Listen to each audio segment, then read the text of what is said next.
Sondra मंथन से निकले 14 अमोल चूने कौन सी है वो हम आपको बताएंगे इस वीडियो में।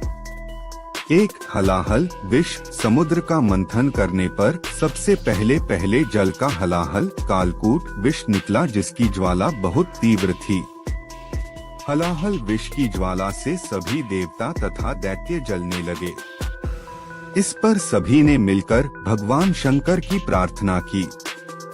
शंकर ने उस विष को हथेली पर रखकर पी लिया, किंतु उसे कंठ से नीचे नहीं उतरने दिया तथा उस विष के प्रभाव से शिव का कंठ नीला पड़ गया, इसीलिए महादेव जी को नीलकंठ कहा जाने लगा। हथेली से पीते समय कुछ विष धरती पर गिर गया था, जिसका अंश आज भी हम सांप, बिच्छू और जहरीले कीड़ों में देखते हैं। फिर निकली 2 कामधेनु। विष के बाद मथे जाते हुए समुद्र के चारों ओर बड़े जोर की आवाज उत्पन्न हुई। देव और असुरों ने जब सिर उठाकर देखा तो पता चला कि यह साक्षात सुरभि कामधेनु गाय थी। इस गाय को काले, श्वेत, पीले, हरे तथा लाल रंग की सैकड़ों गौएं घेरे हुई थीं। गाय को हिंदू धर्म में पवित्र पशु माना जाता है। गाय मनुष्य जाति के जीवन को चलाने के लिए महत्वपूर्ण पशु है। गाय को कामधेनु कहा गया है। कामधेनु सबका पालन करने वाली है। उस काल में गाय को धेनु कहा जाता था। फिर निकला 3 उच्चैःश्रवा घोड़ा। घोड़े तो कई हुए, लेकिन श्वेत रंग का उच्चैःश्रवा घोड़ा सबसे तेज और उड़ने वाला घोड़ा माना जाता था। अब इसकी कोई भी प्रजाति धरती पर नहीं बची। यह इंद्र के पास था। उच्चैःश्रवा का पोषण अमृत से होता है। यह अश्वों का राजा है। उच्चैःश्रवा के कई अर्थ हैं, जैसे जिसका यश ऊंचा हो, जिसके कान ऊंचे हो अथवा जो ऊंचा सुनता हो। फिर निकला 4 ऐरावत हाथी। हाथी तो सभी अच्छे और सुंदर नजर आते हैं, लेकिन सफेद हाथी को देखना अद्भुत है। ऐरावत सफेद हाथियों का राजा था।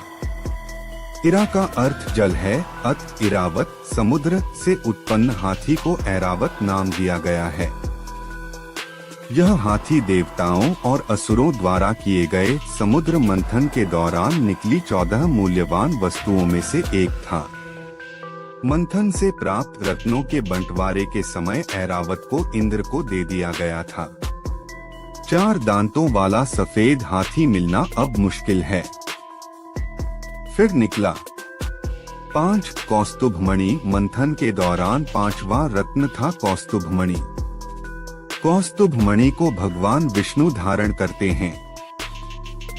महाभारत में उल्लेख है कि कालिय नाग को श्री कृष्ण ने गरुड़ के त्रास से मुक्त किया था। उस समय कालिय नाग ने अपने मस्तक से उतारकर श्री कृष्ण को कौस्तुभ मणि दे दी थी। यह एक चमत्कारिक मणि है।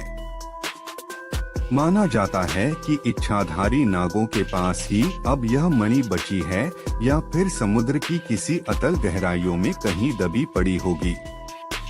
हो सकता है कि धरती की किसी गुफा में दफन हो यह मणि। फिर निकला 6 कल्पद्रुम। यह दुनिया का पहला धर्म ग्रंथ माना जा सकता है, जो समुद्र मंथन के दौरान प्रकट हुआ। कुछ लोग इसे संस्कृत भाषा की उत्पत्ति से जोड़ते हैं और कुछ लोग मानते हैं कि इसे ही कल्पवृक्ष कहते हैं, जबकि कुछ का कहना है कि पारिजात को कल्पवृक्ष कहा जाता है। फिर निकली 7 रंभा। समुद्र मंथन के दौरान एक सुंदर अप्सरा प्रकट हुई जिसे रंभा कहा गया। पुराणों में रंभा का चित्रण एक प्रसिद्ध अप्सरा के रूप में माना जाता है, जो कि कुबेर की सभा में थी। रंभा कुबेर के पुत्र नलकुबर के साथ पत्नी की तरह रहती थी। ऋषि कश्यप और प्राधा की पुत्री का नाम भी रंभा था। महाभारत में इसे तुरुम्ब नाम के गंधर्व की पत्नी बताया गया है। फिर निकली 8 लक्ष्मी। समुद्र मंथन के दौरान लक्ष्मी की उत्पत्ति भी हुई। लक्ष्मी अर्थात श्री और समृद्धि की उत्पत्ति। कुछ लोग इसे सोने गोल्ड से जोड़ते हैं। माना जाता है कि जिस भी घर में स्त्री का सम्मान होता है वहां समृद्धि कायम रहती है। फिर निकला 9 वारुणी मदिरा। वारुणी नाम से एक शराब होती थी। वारुणी नाम से एक पर्व भी होता है और वारुणी नाम से एक खगोलीय योग भी। समुद्र मंथन के दौरान जिस मदिरा की उत्पत्ति हुई उसका नाम वारुणी रखा गया। वरुण का अर्थ जल।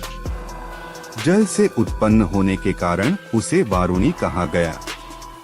वरुण नाम के एक देवता हैं जो असुरों की तरफ थे। असुरों ने वारुणी को लिया। फिर निकला 10 चंद्रमा। ब्राह्मणों क्षत्रियों के कई गोत्र होते हैं, उनमें चंद्र से जुड़े कुछ गोत्र नाम हैं, जैसे चंद्रवंशी। पौराणिक संदर्भों के अनुसार चंद्रमा को तपस्वी अत्रि और अनुसूया की संतान बताया गया है, जिसका नाम सोम है। दक्ष प्रजापति की 27 पुत्रियां थीं, जिनके नाम पर 27 नक्षत्रों के नाम पड़े हैं।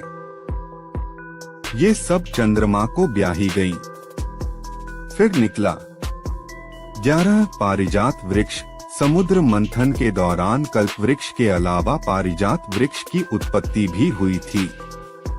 पारिजात या हरसिंगार उन प्रमुख वृक्षों में से एक है जिसके फूल ईश्वर की आराधना में महत्वपूर्ण स्थान रखते हैं। धन की देवी लक्ष्मी को पारिजात के पुष्प प्रिय हैं। यह माना जाता है कि पारिजात के वृक्ष को छूने मात्र से ही व्यक्ति की थकान मिट जाती है। पारिजात वृक्ष में कई औषधीय गुण होते हैं। हिंदू धर्म में कल्प वृक्ष के बाद पारिजात को महत्व दिया गया है। इसके बाद बरगद, पीपल और नीम का महत्व। फिर निकला 12 शंख। शंख तो कई पाए जाते हैं, लेकिन 5 जन्य शंख मिलना मुश्किल है। समुद्र मंथन के दौरान इस शंख की उत्पत्ति हुई थी। 14 रत्नों में से एक 5 जन्य शंख को माना गया है। शंख को विजय, समृद्धि, सुख, शांति, यश, कीर्ति और लक्ष्मी का प्रतीक माना गया है। सबसे महत्वपूर्ण यह कि शंख नाद का प्रतीक है। शंख ध्वनि शुभ मानी गई है। फिर निकला 13 धन्वंतरी। वैद्य, देवता एवं दैत्यों के सम्मिलित प्रयास के शांत हो जाने पर समुद्र में स्वयं ही मंथन चल रहा था, जिसके चलते भगवान धन्वंतरी हाथ में अमृत का स्वर्ण कलश लेकर प्रकट हुए। विद्वान कहते हैं कि इस दौरान दरअसल कई प्रकार की औषधियां उत्पन्न हुई और उसके बाद अमृत निकला। फिर निकला 14 अमृत। अमृत का शाब्दिक अर्थ अमरता है। निश्चित ही एक ऐसे पेय पदार्थ या रसायन रहा होगा जिसको पीने से व्यक्ति हजारों वर्ष तक जीने की क्षमता हासिल कर लेता होगा। यही कारण है कि बहुत से ऋषि रामायण काल में भी पाए जाते हैं और महाभारत काल में भी। समुद्र